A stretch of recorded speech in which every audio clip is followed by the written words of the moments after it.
ზოგჯერ ახალგაზრდა ლამაზ გოგონას იდაყვებზე ხოხვა ტუალეტამდე. ოჯახს არანაირი პირობები არ აქვს, მაგრამ არაფერს არ ითხოვენ. მხოლოდ რეაბილიტაციას, მხოლოდ დამოუკიდებლად სიარულის შესაძლებლობას. მამა ავადმყოფი მყავს, ოჯახს არ აქვს იმდენი შესაძლებლობა, რომ თანხა ამდენი თანხა მოვაგროვოთ.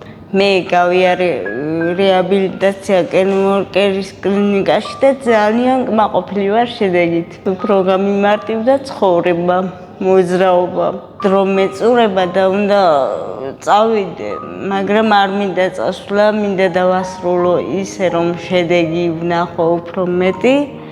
ეტლიდან წამოვდგე და ჩემი ფეხი თუნდაც დახმარებით გავიარო.